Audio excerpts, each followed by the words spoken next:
এ যেন রোমহর্ষক ঘটনা। গা শিউরে ওঠা বাঘে মানুষের তীব্র লড়াই ঘিরে তোলপাড় মইপিট।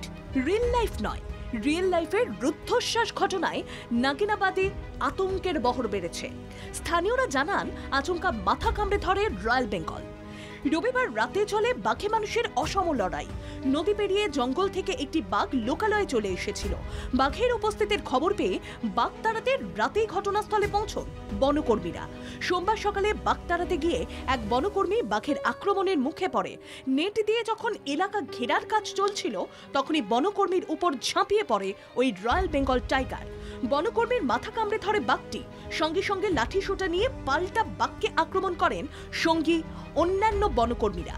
কোন রকমে গুরুতর জখম অবস্থায় বাঘের মুখ থেকে উদ্ধার করা হয় ওই বনকর্মীকে।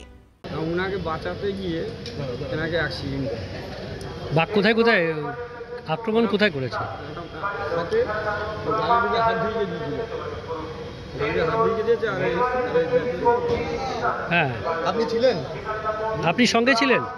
তা আপনারা আমাদের 32 জন কি নিয়ে গেছিলেন? কি নিয়ে? হাতে হাতে না, সব বাড়ি আছে। হাতে কি ছিল? বাড়ি লাঠি। লাঠি ঘুম পাড়ানি বন্দুক কোথায় ছিল? ঘুমবাড়ি বন্দুক এখন আমরা যখন ওকে ঘেরা হচ্ছে জাল দিয়ে, তাতে ঘুম পাড়ানো বন্দুক রাখ। তাহলে তো খুব রিস্ক নিয়ে আপনাদের। হ্যাঁ, আমরা খুব রিস্ক নিয়ে কাজ করি। এটা কোন গ্রামে হয়েছে? এটা মইপিট নংনাবাদ। মইপিট নন্নাবাদ।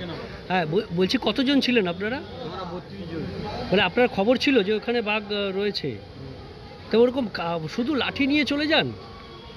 মানে এর আগে কি এরকম লাঠি নিয়ে তাড়িয়েছেন? এর আগে বহুতবার কতজন আপনারা গেছিলেন? আমরা 32 জন ছিলাম। 32 জনে। আপনারা কি মানে ফরেস্টের কর্মী? মানে আপনারা ফরেস্টের টাইগার টিম? স্থায়ী কর্মী না, তাই তো? আপনারা স্থায়ী কর্মী না? না, মানে টাইগার থেকে আমরা এই বাঘ টাইগার।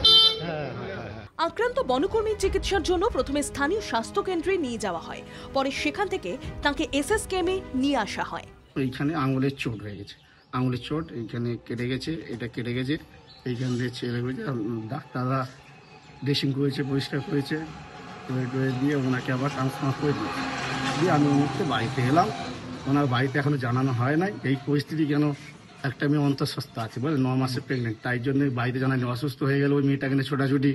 তারপরে ওনার মেয়ে বাড়িতে কে কে রয়েছে? বাড়িতে এখন 3টে মেয়ে আর ওনার স্ত্রী আছে। হ্যাঁ, আজকে সকালে একটা আমাদের যে টাইগার রেস্কিউ টিম আছে, তাদের একটা যে মেম্বার আছেন, উনি এই ডিউটি করার সময় ইনজিওর হয়েছে। তো ওনাকে ফার্স্ট তো প্রিলিমিনারি ট্রিটমেন্টের জন্য আমরা জামতলাটা পাঠিয়েছিলাম।